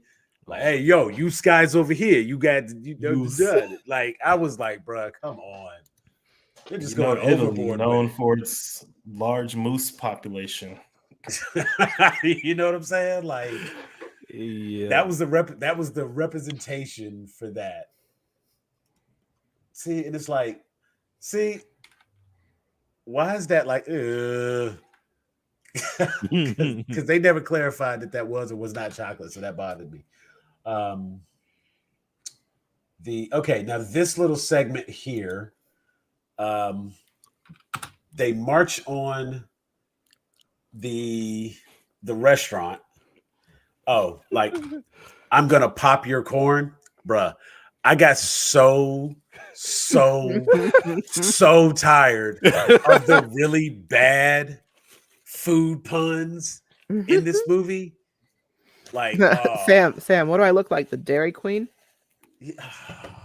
It was just so like so forced. I mean, like, it's one thing to be like, oh, it had a bad script. The conversation sounded clunky. And then you have shit like this where they be trying to find a way to fit just stuff in. So it was like a contest at some point to see how many puns they could slip in throughout the movie. I can really accept that if the quality of the movie is good, but I'm not watching a movie that look like shit and then listening to people talk like this at the same time. You got to pick one, brother. Like, exactly. Pick a struggle. Pick a struggle. But this was struggling all the way through. And here's the funny part. By this point in the movie, because it's taken me like way too long to finish this thing, because I'm just like, I don't want to watch it. And so at this point, Celeste has gotten home and she's sitting down kind of watching through it with me at this. And she's like, I couldn't even really like explain to her what I was watching. I was just like, just come in here and sit down. And this is about where she came in. Oh, the penguin is voiced by Chris Kattan. Yeah. He got some cookies. But that would have been like, that's a great movie now. Chris Kattan did this, and that just moved Corky Romano up a notch. That's how this works. And it's like, she asked, and she was like, oh, what happened? Why did the penguin die? I was like, I don't know. I don't care. I was like, when I tell you, you don't care about these characters. God, why is he like 90% nose? That dude. Why not? Early in the movie, he sneezed. That was so nasty. Like, he must be like Mucinex or something, like one of them nose spray. Yeah, it was companies. Literally his thing said the nose knows something. But yeah, that was again just another pun. Where did they march on? God, I feel like I'm thinking, bro. I feel like I blocked out so much of this movie because I'm like, I don't remember this at all. Okay. He look up, you can see what he's thinking. Good God, look at this man. I want to find the part where I'm trying to remember where's the singing takes place. Look at this motherfucker. Right, and he's blind as a bat. Keep in mind, so that's why he's running into stuff. But yes, again, voiced by Larry Miller. Again, only thing that was good. I actually laughed when he was on screen. Okay. Let me just. I do want to watch Weasel more. The Weasel. Okay. I don't even want to see how you will watch no more. Yeah. Because there's really only like one scene that I would want to kind of go back and find. You didn't even get to the cat fight. You gotta get to the cat fight. Gotta get to the ending. I mean, come on. Nah. Can't do it no more. Okay, I'll do the cat fight. Only because it kind of helps explain some stuff, and I'm gonna save you all the trouble. What does it explain? This is why I do this myself. It honestly, we were talking about it earlier. Here's the reveal. Now it's already crazy because what are humans doing out right now? Because this is overnight and it's when the mascots come alive. And of course, we've been wondering why this thing looks the way it looks and moves the way it moves. And the damn dog is stiff as hell. Like, he really looked like he was struggling to jump over that rope. Like, everything about this. He goes to get over this rope. Like he was struggling on his own. This thing falls. No, Sam, we can't see the screen, right? Oh. See, I'm doing y'all a favor. Trust me. That's probably okay. It would have made more sense. So let me take this back because this one little part he tries to. So he's running. Like he had no hang time, was not able to really get over that string himself. My man fell for 3 years, dog. Like, what's going on? And also, he died all of a sudden just now. And here's the reveal. Dun, dun, dun. This is now a mech movie. I love Gundam Wing. And she jumped out in slow motion. How the ho-hos can this be happening? Okay, and they go through a little bit of a reveal. A fight breaks out. The dog doesn't want to fight back. simply because, like, you know, he's not going to That's hit a girl. Girl, can't hit girl. Fossil No, a never- dame. Are those Dame. melons real? Nice little Austin Powers joke. Poor Mr. Clean, who just kept getting dirty the whole movie. He won't hit her. Not now, not ever. But Where I the will. fuck did you come from? How did you? I thought you got kidnapped and was missing. Where the fuck were you at? For the And answer where to was these all this when questions and people more, kidnapped you? right? And it's like, you know, for the answer to this question and more, go back and watch this movie for yourself. It is actually free on YouTube. If you look carefully, you can find it for free. Oh, Boop. me. Knocked her stitches loose. Now here, that is a disturbing image. Let's take that back just a bit. What the fuck is this? They Yo, managed- she busted like She a got can hit of with the Pillsbury wind-up punch biscuit. so hard she lost her hair. Why she got the pendulous breasts? Dog, Right, what is right. Like, look here. Look at this. Look at this. This is so disturbing. No, how did she get a humpback? Like, what She's a prune, okay? That best I can tell you. the character designer? See, there it is. Frankly, my dear, I don't give a spam. Like, why do they keep on doing this? Oh, I will say, like, and this is worth noting. We have to point this out. Shit. They managed to get the scary-eyed squirrel right here. Whatever the fuck this is. Wait, Right. what is that broccoli in the background? What? The billboard. Broccoli ball player. Dog. The broccoli got an afro. Broccoli ball player slam dunk veggies. That's Is crazy. what that says. But I want you all to That's look at the crazy. way Dan walks. Maybe there was a little motion cap that took place with this because he got a little bounce in his walk, and I was like, "Wait a minute." Yeah, nah, Wayne, hey, Mr. Brady. Hey, Oh, Wayne, my I need God. you to go. Just walk in this room real quick, bro. Just walk. Just walk. Just do something. Make it I'm look urban. telling you, man. Like, Make it look urban. You need it. there Why might you have walk off actually like been. There might have actually been some motion cap. Thank you. I could. Oh my No, God. thank you, listen. Lord. I It would look could not better if they figure had made out. it in VR No, chat. and like they would have made it in VChat and made the VR chat and made a hell of a lot more money because Jesus. Oh, you know what? But that Christ. actually answers. I was trying to think to myself earlier, where have I seen this? Freaking VR chat room lobbies. That's exactly what this is. Throw Uganda Oh. knuckles in there, call it a day, you know. Okay. That is, and like this right here. It's, Get the fuck out of the camera. right. Like if that dude sneezed, we all did. And he sneezed early, and I thought they was gonna die. So there's a whole little like closing number. Good shit. What is with this group dancing? What the Soy vey, who? Soy vey. Oh boy. And they go through the credits with a little bit here, like they beak a little bit, and he's like, "Oh, I'm warm." He's like, "Nope, still cold." And she's like, "What the hell?" There's just a little bit here and there. It's It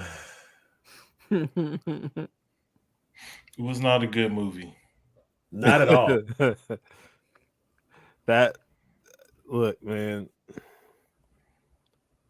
So, and here's a random question: are milks like allergic to? Are dogs allergic to milk? Like, No. is it bad? Because I couldn't understand like why the idea of when Dex goes to the bar at one point and he's like, you know, takes a little bit of milk and he like throws it back like he's taking a shot. And he has to like shake it off, and because at the core of it, this is still a children's movie. And I mean, I get that, but like, let's ignore the fact that like the ex dog detective's fiance is a mascot for fucking raisins. If you did not know, raisins are extremely toxic to dogs. Why would you do that? What's going on here? What's happening here? Who did the research? See, I did not know that. Mhm. Yeah, That's why it's so crazy. Like, oh, I love how you love my raisins, big guy. That's my favorite line in the whole movie. It's so bad. It's so bad, and it applies a lot because it's Hilary Duff saying this to Charlie Sheen, and it makes me feel bad. right. Oh, Something about it just feels ick. Oh, it's all bad. It's terrible. Ugh. But it's like a car wreck. It's like the car's on fire. It's flipped over. It's blocking like 6 lanes, and you can't help but look. You gotta you drive by and you're just like. It was interesting that at one point, yeah, right. You can't. I got through it, but it was crazy because I mean there were a couple little things here and there that were like, at some point this had the potential to be it was never going to be a good movie. I think the animation made it a worse movie, but if they could have had a little bit more consistency in the animation, the overall story that was being told could have worked for, like a kids movie kind of thing. And there were a few little like visual jokes that were kind of funny. Like he gives her the ring that he gives her that he wants to propose with her actually has 3 carats sticking out the top. So it was a 3-carat ring. Oh, that's cute. Little stuff like that. So, I mean, obviously somebody somewhere wrote a couple of jokes, but it became nothing more than just like, oh, let's see how many puns we can throw in here, and let's keep doing that the whole movie, and that won't get old. How can we make this movie uncomfortably sexual? Right. Because they absolutely Excuse me. Bless you. All right, the nose dude gonna come up and find you. Yeah, no. This was this was not a good movie. I don't recommend this to anybody for any reason at all. I hope you guys enjoyed. I didn't. And this is literally like when we say, why did I watch that? This is one of those times where I can say, like, why did I watch this? Like when you somewhere, you like at a party and somebody's trying to like bring up a movie. If somebody was trying to like remember the name of this movie, I wouldn't even chime in and help because I don't want I wouldn't want anybody to know that I sat down and watched this and remembered it. Right. I'd be too embarrassed to just pull that answer out of my ass. That's just uncomfortable. Like he goes with the little tickle. He's just so stiff trying to jump. There it is, David. The way you love my raisins. And look at that. Okay, we're upskirt Yeah, again. why? I didn't need that. Upskirt again. I didn't need this. It doesn't look right.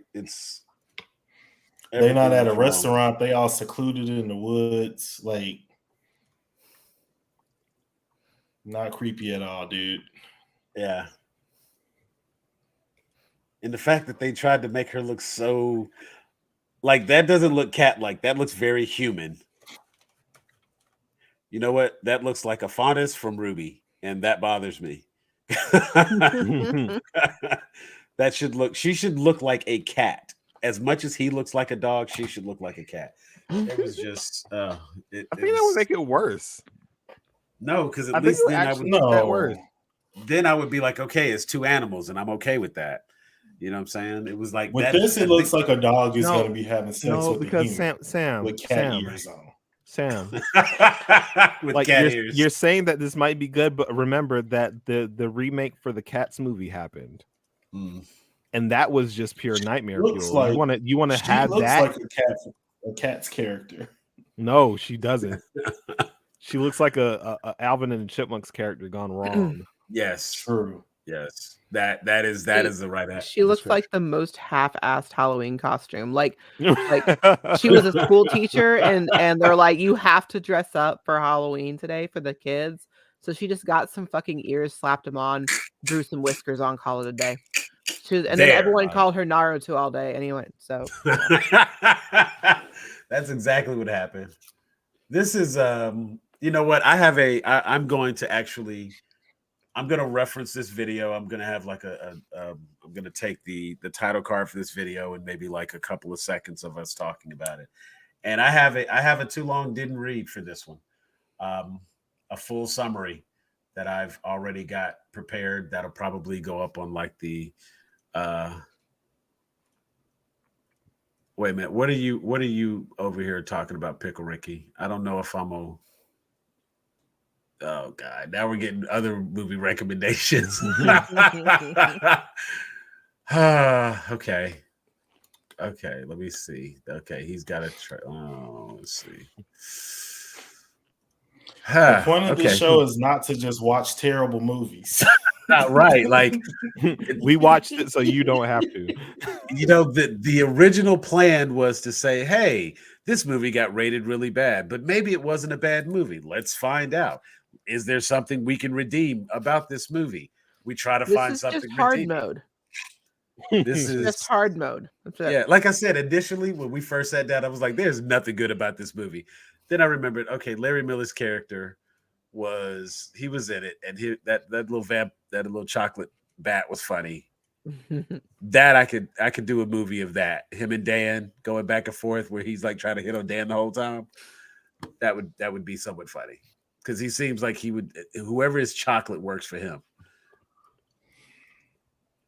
Yeah, I'm just kind of looking at the visual on this.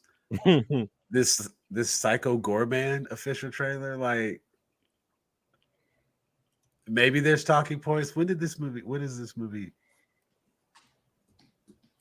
In theaters and on demand. This came out this year, January 22nd. Oh my God. Okay, we'll review that later. Maybe we'll see what's up with that one. Yeah. Yeah, I gotta find something specifically aimed at these two. David and Linda must suffer for what they have made us watch. So I'm gonna find something that's David still has to pay. Why I gotta pay? We gotta do like a bad video game movie. Like Double Dragon. That's fine because I've watched them all, baby. I was about to say he done seen all those. I see them all, baby. I am numb to this shit. Now, I guess Sam, if you want to kind of take it back to your original, why did I watch that? I would recommend Silent Hill, which I'm sure we've all seen the movie before, but it'd be worth rewatching and discussing. And I always find a way to take it back to Silent Hill, but that's why I'm laughing, because I'm like, you know what, that was a good pitch right there. You know what, that one was slick. I give you that.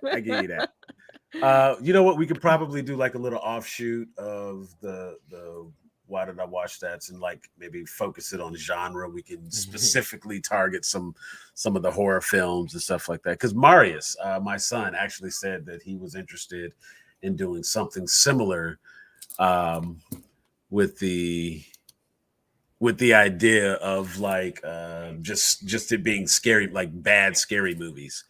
And I was like, okay, well, that could be interesting.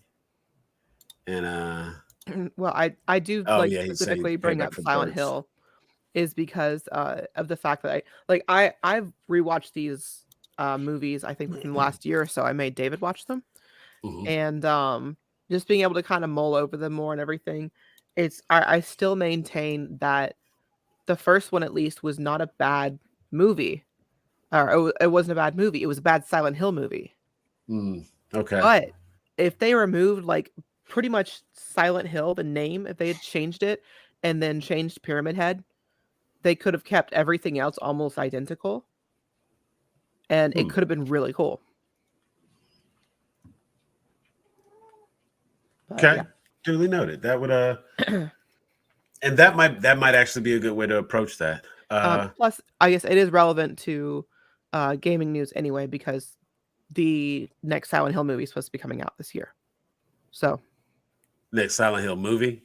It's supposed to actually be like follow after Silent Hill 2, like the game. Oh, okay. Both the animals are trying to get my attention right now. Dog and a cat. Let us see the dog. We want to see the dog. Yeah. Look at the pause. She's trying to figure out what's going on. Her Her hair is wild right now. She recently got groomed, and that's where they like leave that hair up so they can put her bow on. Every time you hold that dog up, she always looks like a little homeless man, and I love her so much. She does. Let's see, Dagon. Probably gonna say no. I don't think I've seen that one.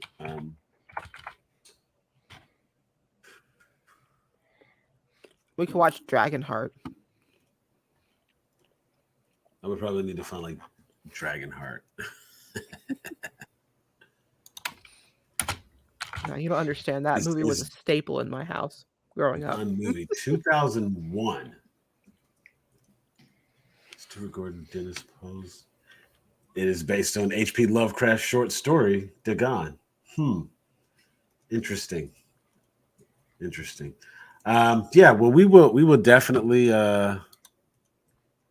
come up with something. We got a month to decide what our next one's going to be. From what I understand, I think one of our people who actually participates in the Why Did I Watch That has completed her schooling and whatnot. Yay to her. Shout out to Denisha. And she's supposed to be joining us on the next one. So I have a list of movies that she gets to go back and recap. But she does have to go back and watch those that we already covered. So she suffers just the same as everyone else. Just the same. And so between Titanic, Food Fight, Barely Lethal, Birdemic. No, she saw Birdemic. She was actually on Birdemic with us. That's right. But Birdemic is the last one I know she saw. But she's got Barely Lethal. That one was entertaining. That was a weird one though, because it was just like what? I would like to get the next one's going to be something along those lines. I need to watch like a movie that I can sit through. Even the Cheer or Die was laughable. It had like some stuff that could make me laugh. So, Marvel's Man-Thing. That could be an interesting one. We might check that out. Well, like I said, we'll figure something out. Sam, any final thoughts? What's up? I got your next movie. A talking cat. Oh God. Is that the name of it? A talking cat? A talking cat. Yeah, that's what it is. It's actually just called a talking cat. Wow. Yeah, no. You know what? I will pick the next one. That's what we gonna do. I will pick the next movie. This one is gold, I promise. Though, like movie I don't even know how I trust that. I don't even know how I trust that at this point. Be like, it's gold. You're gonna love it. Through the whole thing though, and then it'll come together at the end. Text message from me, like, yeah. Like you get to the point where I like text you directly because of what we're watching. That's not good. That's not good. No, this is. It gets to be interesting, and we definitely challenge ourselves, like sitting through some of this stuff. But it, something to do. I don't think I was ever quite that bored.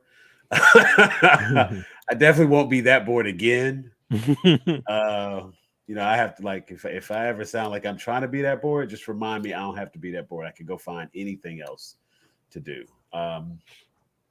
But we do get to do this, and we get to talk about it. And some of the stuff where are my live notes? There it is.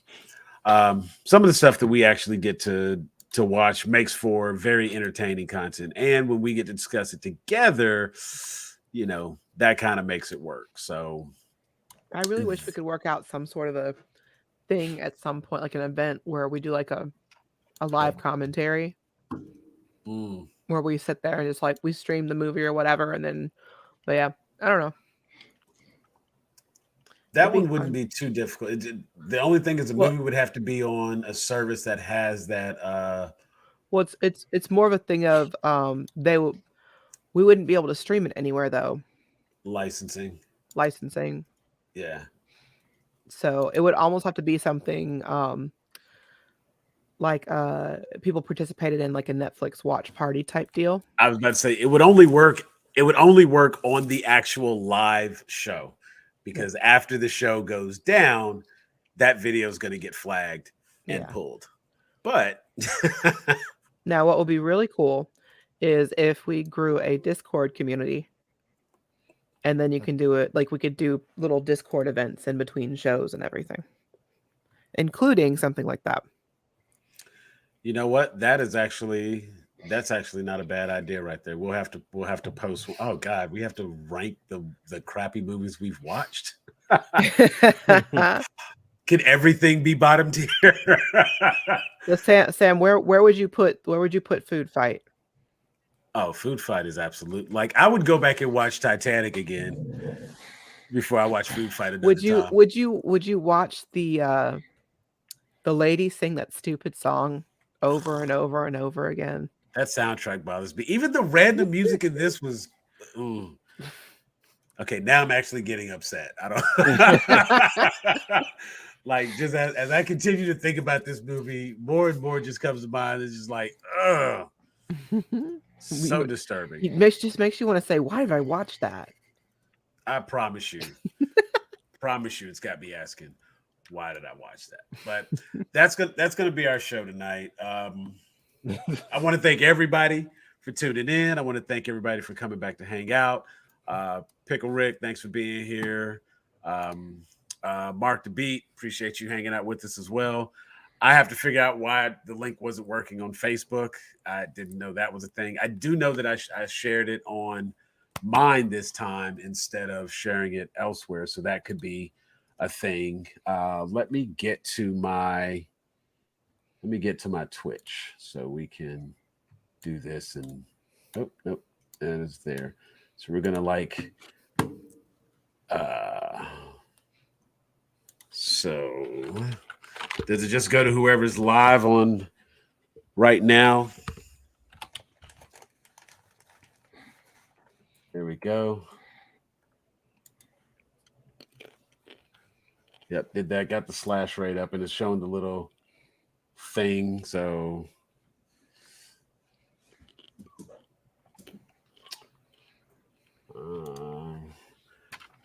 David, help me out real quick. If I try to do this raid, do I just put double toasted after raid?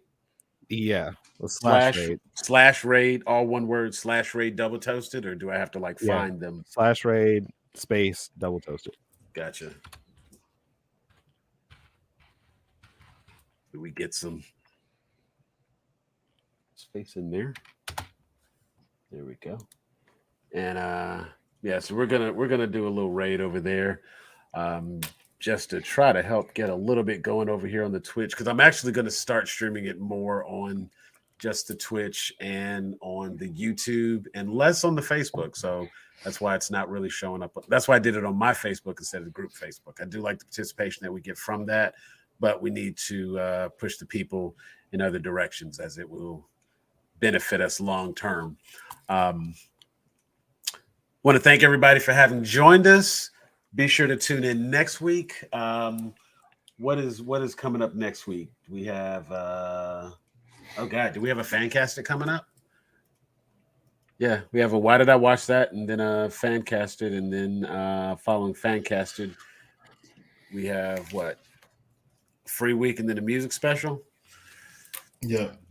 All right, so we got to figure out what our next Fancast is going to be. And maybe we'll do a collection of those and rank those to see which ones. Because I did find that I can tag everybody and just get some more voting going in. I think David actually won the Street Fighter vote. Everybody seemed to like David's overall. I was kind of peeping that they liked his overall team. Everybody got some individual picks in there, but David's overall. People wasn't seeing my Will Smith and Bison vision, and that's okay. Genius is often misunderstood. You know what? It probably wouldn't make sense until we saw it on film. You know what I'm saying? That's probably how that's going to work. But for us tonight, we are Grown A Geeks. We thank you for being here. Be sure to click that QR code. Find us everywhere we are. For Linda, David, Jeff, and myself, we are out of here. Peace.